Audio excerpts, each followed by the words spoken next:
Welcome Two. my house. Where? We're doing Switching Reels. I'm Trenton.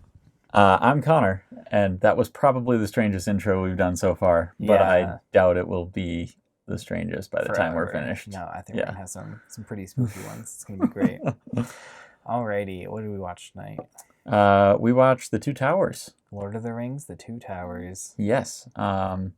Great movie. Yeah, and one of my favorite Lord of the Rings movies at the very least. Yeah, absolutely. Well, there's only three. There's of them. only a few Lord of the Rings movies, unless we're counting. It's some my- of the it's my old favorite Hobbits one. and old Lord of the Rings. We're not. Yeah, we're not. Yeah, no. Okay. Those are weird movies. Yeah, I saw them a long time ago, and I played the Hobbit game. But, Yeah. I didn't watch. If you them go very back and often. watch them as an adult, it's surreal. They're very, Nice. very strange. I'm so excited for that. So, who do we recommend this movie to? Probably the same people we did last week. I would recommend it to the people that have seen Fellowship of the Ring. And therefore, you inherit the list of assumptions we made there and recommendations that we made there. But I wouldn't recommend it to the people that we maybe recommended Fellowship to that haven't seen Fellowship of the Ring yet. Yeah, you wouldn't for sure. Yeah. If you, It would make no sense to jump in on this movie. They had a good recap. They had a recap of one very, very distinct element. And I think it was a great distinct element, but To make it a if you recap. hadn't seen Fellowship, Makes no sense. yeah. Why are they there? What is this thing? Who's that guy? Who's Yeah. that kid? Alrighty. So yeah, I agree. Actually, it really, this one really does build on the first one Yeah. a bunch and sets up the third one. So if you haven't watched the first one, just do that first. Yeah. Just go do it. Yep. Spend some time. Watch the first one. Spend Also, 3.5 I'm not hours. entirely sure why you're listening to our podcast if you haven't seen the first one. Well, maybe not our entire podcast, but at least this episode. Well, yeah, of that's this what I mean. podcast. Yeah. Yeah. I agree, actually. Yeah. Like, oh, Two Towers. What's that about? But Lord of the Rings, Two Towers, second Yeah. of the trilogy. So And our last episode was on Fellowship, so you can go and watch that one. Yep. We're making this super easy for you. Please go back. So does it deserve its place on the list? Its place, I believe, is 14. actually, that's about where I'd put it. Yeah. Yeah. Awesome. So everything else is just higher for you. Higher than it should be. Yes. Ah. Actually, and that's not because I dislike Lord of the Rings or I think that they're bad movies. 14 is still spectacularly Really good. Really good. In my mind, I don't think that it maybe deserves to be quite that high. I don't know. I will say, possibly the best action scene in any All of cinematic movie history. ever. Like, Maybe not. I would clarify, not action scene, but battle Battle scene. scene. Like, Absolutely. Like, the distinction there being like a one-on-one fight. There are some better one-on-one fights absolutely. in but cinema, but a largely choreographed Like- giant melee between two armies. yeah, Nothing better. yeah. than No, this. I don't think there has been anything before or since that was better than this. In that realm. Yeah, so that's another recommendation, to go and watch the first one Yeah. if you haven't yet, because then you can come to the second one and have just one of the best battle scenes of armies of all time. Yeah, absolutely. What do you think? Does it deserve its place on the list? Do you think it should be at 14? I like it at 14. I can't wait to go and see some of the ones in between that are scattered in between these Lord of the Rings Mhm. to go and say, oh, was this movie individually better than or worse than these other movies? Yeah. I do, like, on a rewatch, I can see why some people would go and put Fellowship above Two Towers, Mm-hmm. probably just for the beginning of the story. Yeah. But like this one just has so many good elements in it. It Like does, really, yeah. if it were like if you were evaluating them in isolation, this one is better, I think, than Fellowship. Yeah. Well, and I think the other part, and I'm looking forward some, right? And like so we got to take into account that we haven't watched Return of the King yet. But I don't know. I'm just a fan of Rohan. I think As a nation? I think just as a like aesthetic element and like the situation that they're in, I find it so much more compelling than Gondor. We'll get into Gondor later. Yeah, we will but in a second. Actually, next week. Next week. But, yeah. Yeah, I think that's part of the reason that this one is elevated so much for me is because just Rohan plays such a central part in it. And I just find it fascinating. Absolutely. Nope, totally agree with that. So, ratings. Where would you put this on enjoyment and technical? This one is probably an enjoyment 10 for me. Nice. It's a technical 9. Okay, cool. And the reason is I feel like they went super overboard with the fading people out of different scenes. Oh, they did have a lot of fades. There were like at least 4 that I saw through it, and I'm like, okay, did Faramir need to fade out of the river? Like, was that important? Ooh, and Eowyn fading over Aragorn. Yeah. Some spoilers in this part. Yeah. They're late. I don't think anybody. Exactly. Yeah. I don't think we've ruined anything for anyone. No, there's some fading. There's a guy named Faramir. Yeah. So yeah, anyway, we are close to the spoiler warning, but what would you put this as? Yeah, so I'd probably put it at 9.5 on enjoyment, which I think is at or above what I did for Fellowship. Okay. It was easier to stay awake through this one, very much so. Yeah. Like it keeps the pace the entire time, which is fantastic. And technical, I think that they're like, especially watching it this time, I did again start noticing the dated CG. Yeah. And some of the artistic choices were a little bit weird. Yeah. But not awful. Yeah. So I'd still put this at, I'd probably also agree with a 9. Okay. Yeah. It's very, very well done. I definitely agree that there were some strange artistic choices, but I don't think that there were any that I went like. It breaks the immersion. My word, Jackson, what were you thinking? I don't think that there is anything that was egregious. No, I completely agree with you. So absolutely, I was just thinking of the lyrics of Miss Jackson. I was like, oh, yeah, Jackson. no. Awesome. So this is where we're gonna go into more deep spoiler territory. Yep. So as I normally do, if you like what we're doing here, please go and put a rating on our podcast, subscribe, put some comments there, tell your friends. Yeah. I think that more people would like to see this. So tell us what we're doing wrong. Please tell us what we're doing wrong. I would love to hear that. That would be great. Yes. Summary of the movie. Do you want me to do this one? Because I think I feel last time we decided that I feel like I think you can do the summary on this one, and then again, if you get long-winded, maybe we'll just switch it. So we've got basically 3 perspectives. First perspective with Sam and Frodo. They are trying to get to Mordor, and they meet up with Gollum, who's a drug dealer, also a drug user. Sorry. Yeah, kind of. Anyway, they get caught up by some Gondor soldiers and meet Faramir, and Faramir decides to let them go because he understands the issues that the ring is causing. And the issues that they caused his brother. Meanwhile, we have Merry and Pippin, who escape from their capture in the first movie. Woo! They find their way into Fangorn Forest, where there are some tree herders. Tree talking trees. Called Ents. And they hang out with the Ents for a while, and then they convince the Ents to destroy a big old city. Full of orcs. And in our third perspective, we've got Legolas, Gimli, and Aragorn, who start out following the hobbits. Which ones? There's 2 of them. Yes, there are 2 of them.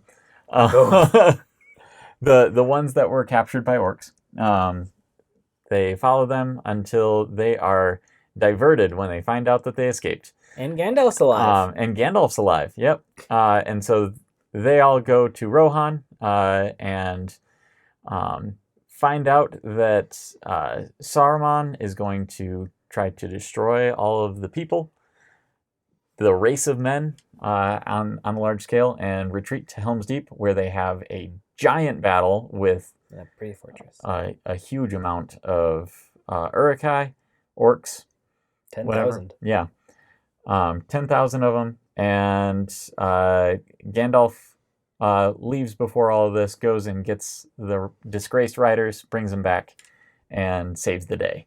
Absolutely. So that was that really is good. about as short as you can make the summary of this, I think. I feel like actually, because while someone else is doing a summary, you're thinking about how you could make it shorter. Yeah. The entire time. So I think this is very beneficial. Okay, one of us doing it, and then potentially the other one of us even sum-upping more. Yeah, go for it. Where we've got Frodo and Sam continuing their ring journey. They find a drug user who acts as a guide to get them into Mordor, and eventually they get there. Well, they get to almost there.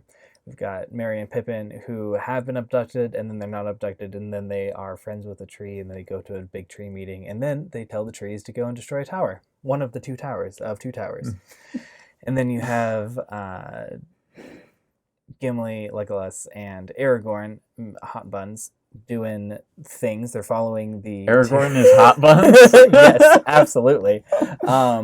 They are following Merry and Pippin. Eventually, they're like, oh, actually, they're safe because Gandalf tells them, what? Where's Gandalf? He's here. And then they go free the King of Rohan from Saruman.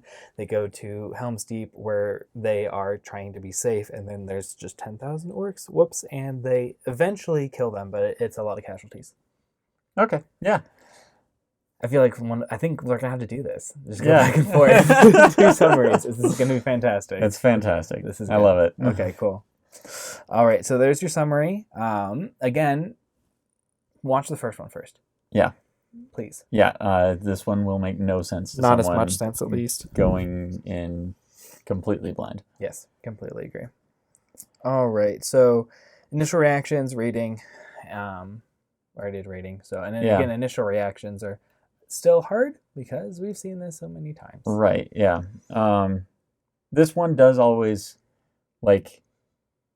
make me feel this emotional swelling in my chest that I don't think I get from either of the other films. But I think as far as initial reactions go, I think this is absolutely one for me that it does make my heart feel things in a way that the other ones just don't.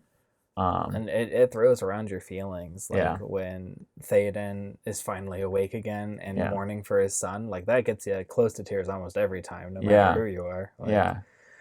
Ooh, that's rough. And I mean, we can kind of transition this into standout scenes and performances, point, exactly. But Eowyn's song during that is just heartbreaking and so well done. And it's one of those things where you can't, I don't know anyone who knows the lyrics to that song. Nope. Because my friends are nerds, but there is a cutoff there. Yeah. And most of my friends are not on the other side of that cutoff. But as far as that song, it is just gut-wrenching. Absolutely. Despite having no clue what she's saying. Yep. The emotion she puts into that it's again like going to the opera and they don't understand Italian or whatever it is he's singing in. Yeah. I think if I remember correctly, that is one of the scenes that's cut from the theatrical edition. Which I would say this is so I think Fellowship has more scenes that just kind of transition really well from the theatrical straight into the extended cut. Yeah. I don't think you can really tell the difference between scenes there. There are quite a few in this one where I'm like, okay, this was one that you can definitely see why they cut it for time and that kind of thing.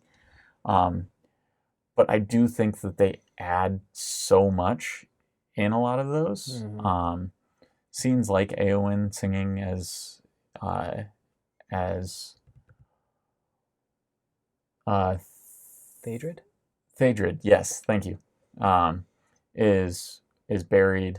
Hmm. Scenes like at the very end where all of the Uruk-hai run into the forest and get just demolished Chomped. by the trees. Um, and like scenes like that are just so good at So building good.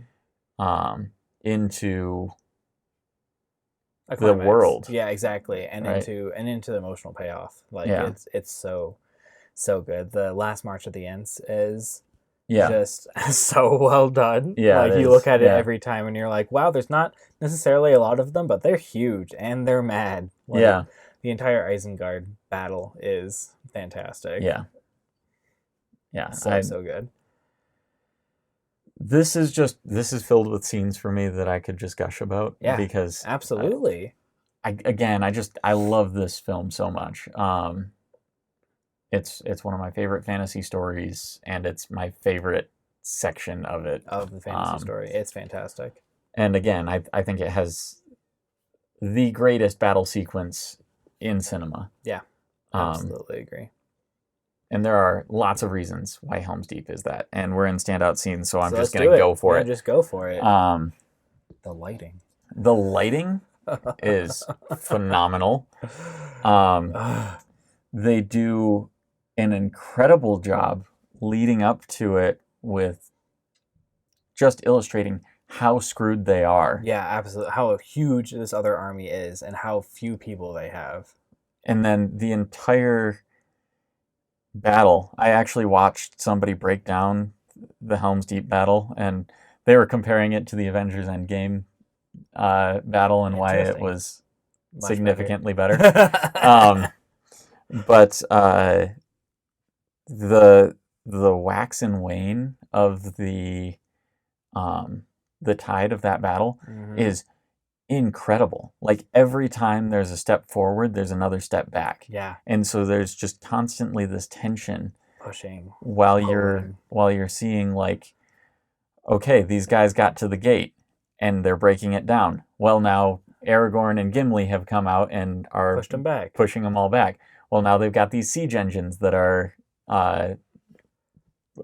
throwing huge ladders up to the top walls. Exactly. And even before that, you have the like, oh wow, this is a huge army. They're attacking this wall. Yeah. But they're doing a pretty good job of repelling them. Like Right, yeah. it sucks. They're Yeah. still fighting and dying, but like not nearly to the extent that we would have imagined. And then the wall blows up. Right, yeah. And then I love the wall blows up at the same time that they begin really banging down the door. Like that was Oh, a yeah. well orchestrated attack. Like you could just see, oh, they're hitting you from two sides very well. Yeah. And one of them you didn't expect, so even better. Yeah. Like, Yeah, absolutely.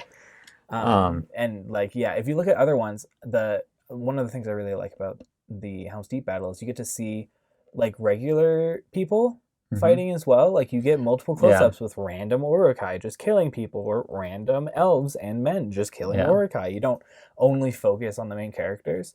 And well, it, and like, I think that is part of the throws reason. you in. I think that's part of the reason I connect with Yeah. Rohan as a nation in this Yeah. one, is because you do get very much thrown in with the peasants Exactly. throughout the entirety of this film. And the 5 to 10 minutes that they spend, or more than that, like showing, hey, we are choosing the dregs of the society that we still currently Right, have yeah. to fight this because we don't have anyone else. Right, Like, yeah. This is what we have. We have more weapons than we have people. Like, Yeah. Which is wild. Yeah, absolutely. So yeah, I think Helm's Deep, again, we could make the entire podcast About on Helm's Deep. very easily. Yeah. Actually. Um, So yeah, and then so again, and that's happening along. I love how it spans so much. Like the beginning of Helm's Deep, the Ents haven't actually fought, or like are still quote unquote deciding to go Yeah, and they're fight still in the end, Isengard. but- yeah. Exactly. And at the end of it, you have the trees have already moved over to go and eat the orcs. So it's a long battle, and Yeah. two, so much happens during it. So, and that's like half of the movie almost is at Helm's Deep and working to. I thought it was only like 30 minutes, maybe 45. Well, okay, so the second half of the movie starts with them going to Helm's Deep. Yeah. And by the time they get to Helm's Deep, they have. I think they're probably at Helm's Deep for a good hour and a half. But the Yeah. battle, I probably would agree with you, was only a half an hour Yeah. and 45 minutes. Okay. Fair enough. Sorry, I was No, thinking you're just good. of the battle. Absolutely, and again, just gorgeous. So, Um, is there anything else that like we enjoy outside of this glorious battle? I mean, I enjoy a lot of the other scenes in this, but a lot of it comes back to actually a performance for me. Mm-hmm. And I think that the actor who played Theoden, I don't know him from anything else, Nope. but I think he has one of the most underrated parts in Mm-hmm. the entire series. Yep. I think he absolutely nailed it. And the scene or the scenes in the throne room are just like he moves from like very believably from a character that is sickly and old and decrepit to like a warrior king that Has to start solving problems. yeah and cares about his people so Absolutely, deeply. just so deeply. And the fact that he was able to bring both of those to the table in the same performance, and display a pretty wide range of emotions in that, Yeah. you know, from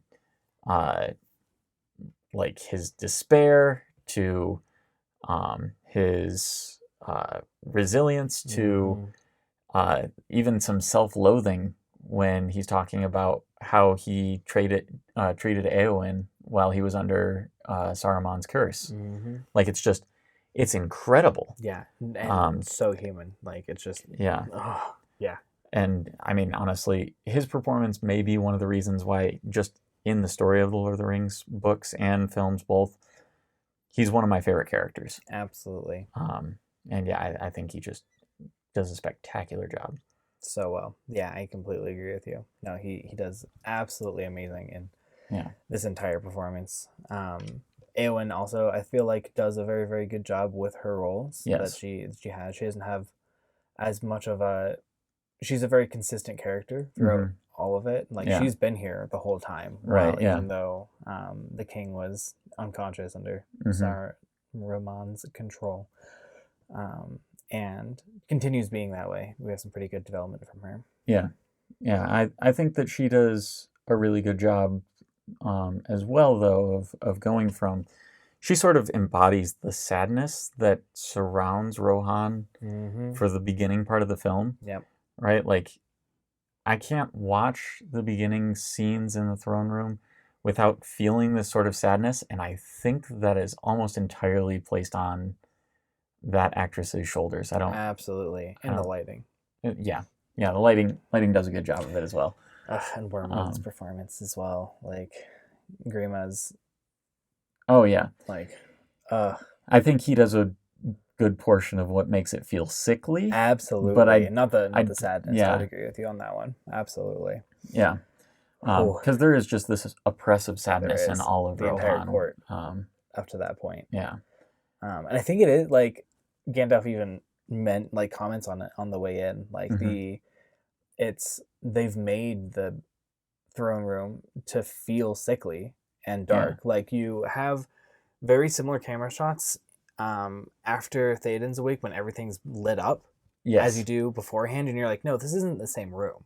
Like this is a completely different set.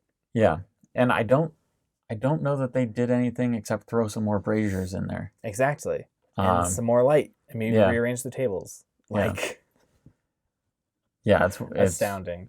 Yeah, set design here was fantastic. It was. The set design here was great. Yeah, and I think. I don't know. This is just a masterclass in everything. Yeah. Like the camera. I was actually this time, and I think I've noticed it a few other times, but this one it really stood out to me was when Wormtongue is talking to Eowyn, when she's standing over Theodred's body, Yep. and just this constant circle that the camera makes, and it's just Gorgeous. it's incredible, and it just makes you so uncomfortable. And Absolutely. like, this is a really bold move for like to take this shot to try to convey the emotion that they were doing, and they did it so perfectly. well. Yeah. The camera shots in this are fantastic. Yeah. Like and all of the different scenery shots that you have. Yeah. The one of Aragorn and panning to Helm's Deep was fantastic. And Oh, yeah. whenever it's just following them at the beginning while they're pursuing the orcs is just again so good. And they're like, oh look, New Zealand is a great set, isn't it? If only they could have gotten New Zealand for The Hobbit. Rough. They absolutely had New Zealand for The Hobbit. Oh, they did? Yeah. Okay, well. It just I do have a question. Wasn't as good. A very important question. Mm-hmm. Do you know that... yes, I did. Viggo Mortensen broke his toe when he kicked that helmet after learning that Merry and Pippin are dead. Yes, I did know that. Yeah, good. I was just wondering. Anyway, what about when they were training the horse to kneel next to Viggo, they had to do it with stuffed dummies because he would crush any normal humans before that point? I didn't know that. Yeah. But that doesn't surprise me. No. Let's move on. I agree. Let's talk about themes. Themes. Yeah. Which this is a Lord of the Rings film, so it is packed with lots of different themes as a core thing, and how to like stand up to that. Because again, Theoden is the perfect example through this entire movie of going back and forth and back and forth and back and forth between like being controlled by sadness and despair and having to be courageous anyway. Mm-hmm. Like that happens when he's under Saruman, is like the perfect manifestation, just being down and sad and just absolutely gone. And then he becomes assertive. Mm-hmm. Afterwards, and then his son is dead and he has to go bury his son, and then he has to become courageous again and take everyone to Helm's Deep. Right, yeah. And then like it culminates in the end where Aragorn has to convince him to go and ride out with him because he's just so like, nope, everybody's dead. Sorry guys. Yeah. I think that this one does kind of use that particular thing, like standing up to evil, as a build off of what they did in Fellowship. Yeah. Right? In Fellowship, you don't have nearly as much of like, we need to stand up to evil. There isn't as much of it yet. Like it's a growing darkness, but and most of what we see through Fellowship is them running into evil, going, we are completely outmatched for this. We need to get out of here. Yeah, that's true. It's almost always running from the evil, the Balrog, and the goblins and all that stuff. Even when they fight them, it's something like, we fought them, and now there's more coming, so we need to get out of here. Absolutely. Whereas this one, I think, was a very good point. Wow. Yeah. I think with this one, you're right. It was very much about standing up to evil, and we can see that in all three of the perspectives, where you're right, like Theoden is absolutely like one of the main pieces in that, but we also have Merry and Pippin trying to convince the Ents of what they need to do, and almost appealing to their sense of belonging, like to this asking, world. Right. And saying, like, you know, if you live in this world, this war is the evil will affect you as well. And then with Sam and Frodo, you have their interactions with Faramir and Gollum. And they showed very different sort of trajectories Mm-hmm. in relationship to standing up to evil. Yep. Um, which I always love the scene where Smeagol tells the other side of himself, tells Gollum Leave. to leave and never Yeah. come back, and he does when he's down and out. Right? He's just Exactly. been, at the very least, he feels like he's just been betrayed. Mm-hmm. He's been beaten, Beaten. and now Gollum comes creeping back in, and you even hear him once say, "Go away, leave us alone." Yeah. And Why he does he doesn't cry, he doesn't go Smeagol? away. Yes. Um, and that's when he gives in. And Faramir, we see almost the exact opposite, right? We see him go from someone who is very willing to, Accept evil to go and try yeah, and do good, hopefully, or actually to try and impress his father. well, essentially, he's willing to use other people for his own ends. Very true. Yep. Um, and by the end of the film, he realizes this is something beyond me, right? This is evil. This isn't something that I can control and keep watch over, and this is Mm-hmm. bigger than me. Um, and the way that I stand up to this evil is to let these hobbits go, even though it like his life is forfeit. He Exactly. specifically says, "Then my life is forfeit." Yeah. And I think that's just a really powerful way to show his character. I wouldn't even say it's a character growth. No, because you see that's how he was in the flashback. Like that's the kind of Right, yeah. person he is the Yeah. the caring for the larger group. He left Osgiliath because he wasn't going to sacrifice the men to try Right, and yeah. keep it under these odds. Like maybe Right. he could have for sure, but most of his men would have died. What's the Yeah. benefit there? Right. Yeah. And so yeah, I really appreciated that. Mm-hmm. Um, one other thing that I saw is we see elements of trust come in on this one as well. Like just in a lot of different places. Generally, yeah, I see what you're saying. Um, there's the trust relationship that uh, Frodo has with Sam, and Yeah, also that he has starts with building Smeagol with and Smeagol. Gollum.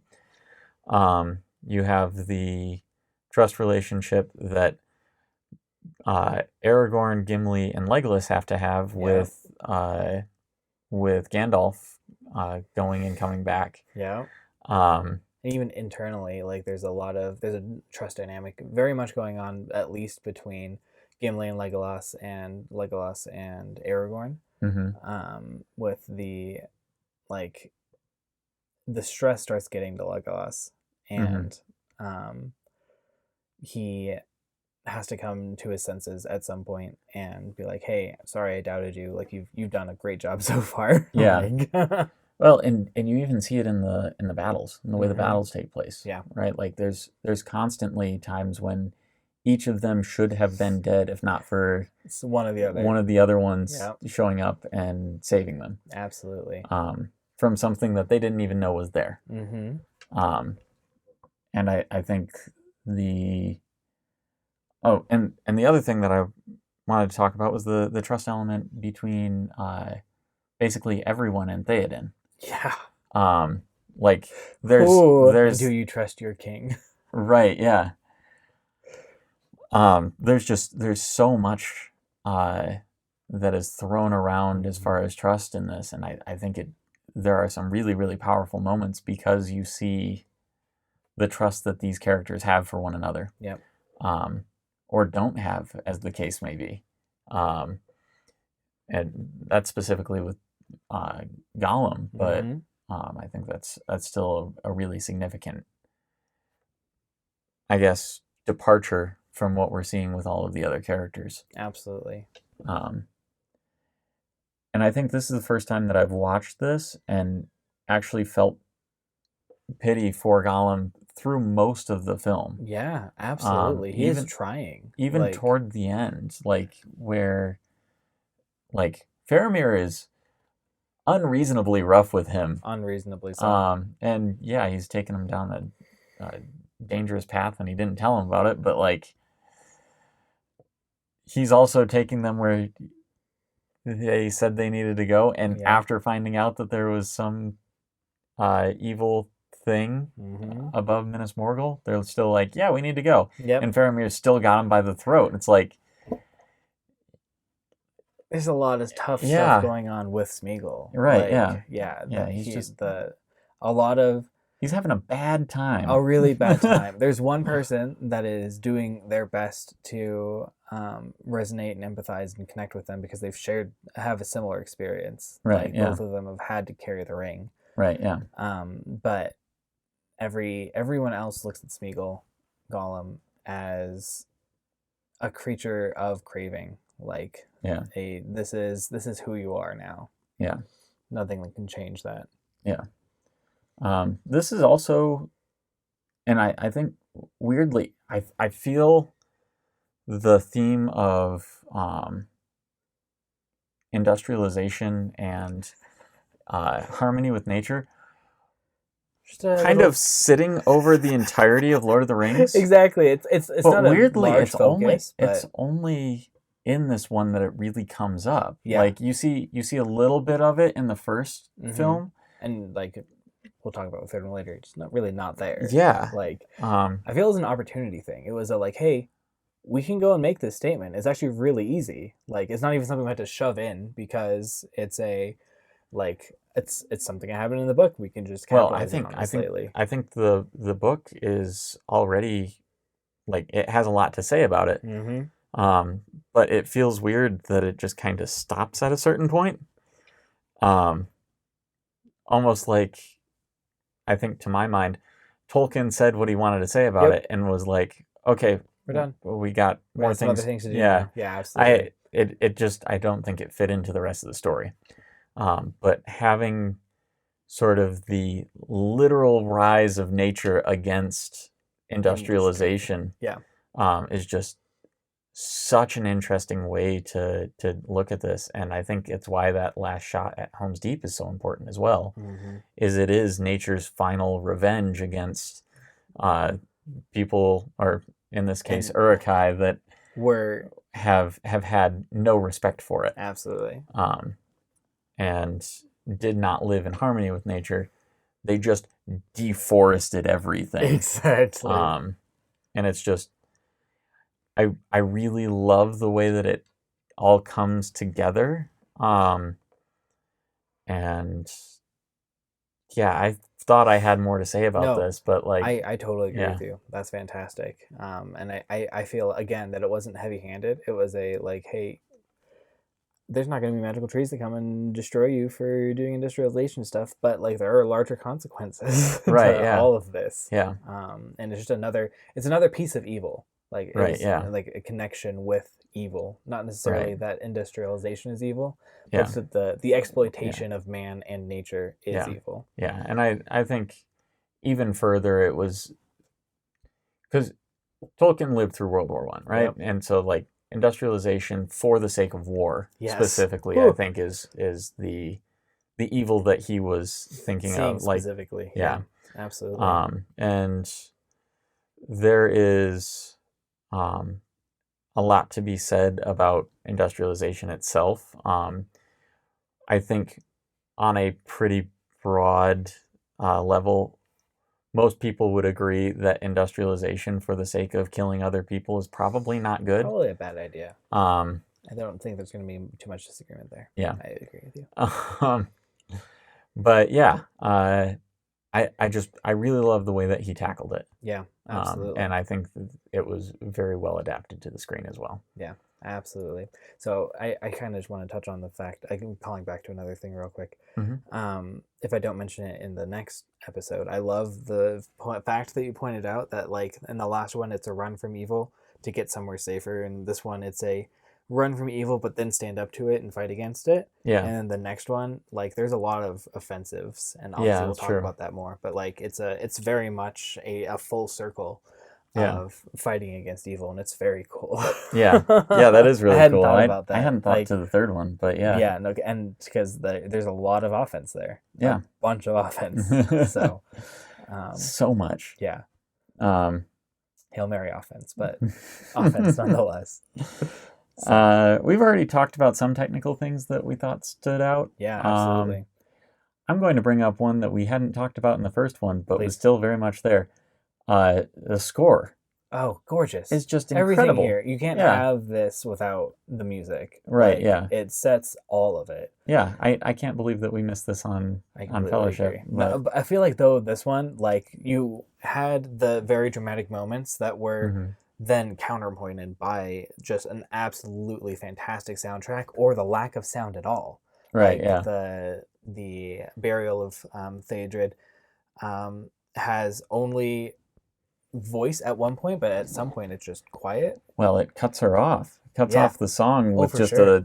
with the sound of the stone basically sliding into place, even Yeah. though there's Doesn't no make sense, movement. but, Yeah. But before that, like, while they're proceeding to the grave, there was a soundtrack, and then it like Right, stops yeah. at some point for her, as well as at the beginning of the Helm's Deep battle, where it's just clinking of armor and like And the rain. and the rain. Oh, Oh, gorgeous! the rain stops too fast, It does, but it's still absolutely.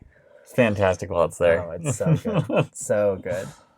And so yeah, I love the momentary connection that you make with the leader of the elves, Mhm. and to make his death just again another just nice emotional point where you're like, wow, this sucks, and I don't like this battle, but I do because it's fantastic. Like, it's just an emotional depth to it. Yeah. It's like, hey, I have this fantastic speech on the elves coming to go and fulfill their allegiance. Also, the Yeah. orcs just killed me, Yep. and it sucks. It's over real fast. Yeah, real fast. I saw a connection this time that I had never seen before. What is it? The 300 Spartans Oh, interesting. 300 against, yeah, you're right. against 10,000. If I remember correctly, 10,000 Seems was the army of Xerxes when the Battle of Thermopylae was. We'll go find some citations, but I think you're probably correct. And not only that, there is the nod to the fact that there weren't just the 300 Spartans. There were other factions as well that were Yep. fighting alongside them. And I just It's a very good point. knowing Tolkien's love of history Yep. and mythology, there's no way he It was didn't. not a miss. like, Yeah, yeah. exactly. I was like, oh, that's a nice coincidence. But I've never noticed that. No, that's I've watched fantastic. it tons of times, and I'm like, Oh! Again, it's jam-packed. This Yeah. entire series jam-packed with things that you just like could unpack forever. yeah. It's fantastic. Except So, this time, the 300 Spartans win. yeah, well, that's nice at least too. 300, yeah, and then plus because you get a wizard on your side. Yep. That's always The nice. Spartans didn't have that. No, not quite. They just had an oracle that said that Leonidas was going to die. Exactly. Also, there's a second one. There's Wormtongue says a very similar thing to Frodo when Gandalf arrives. Whereas Frodo just says, "You're late." Wormtongue is like, "Oh, late is the hour that this wizard or conjurer decides to show up." Doesn't say that part, but Yeah. it's a very similar nod back. There's a lot of like late here, like a feeling of talking of being late. Yeah. Everyone which is late everywhere. everywhere. Exactly. Aragorn's late. Gandalf's late.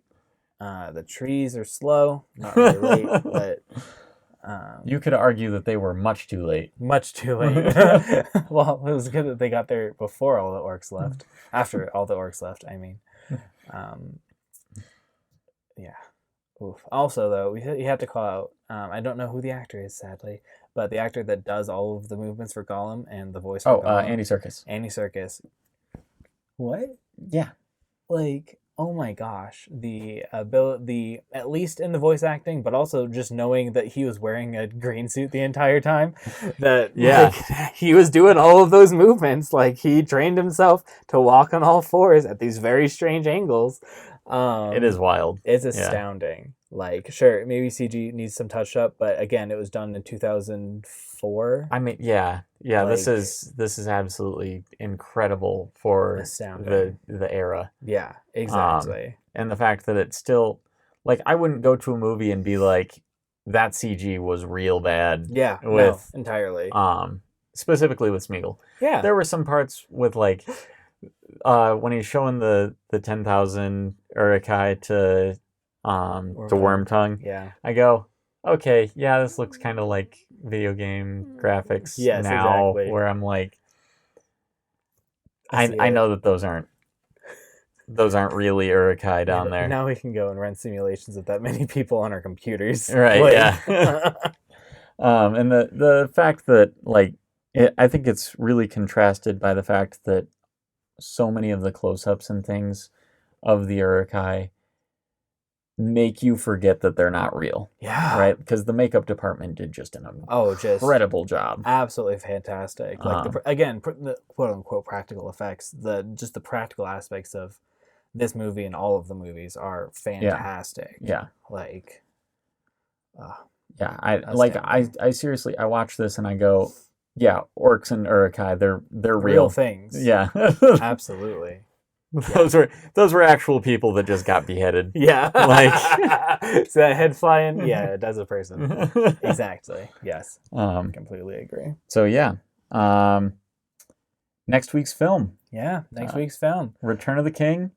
I have seen that one. You have? Yes. Okay. Thankfully. I mean, I feel like if you've seen the first and the second one, you probably would watch the third. One. Yeah. I have seen it once or twice, and I have made comments on the fact that I've seen it. Yeah. So Okay. that's good. So, all right. Well, we will be back for the next episode. Return of the King, and then finish up our Lord of the Rings section. Yep. And then we are on to a new film, which we will talk about at the end After of that. our Return of the King Love it. That sounds episode. great. So, yeah. Thanks, Connor. Appreciate it. Yep. How do we end this?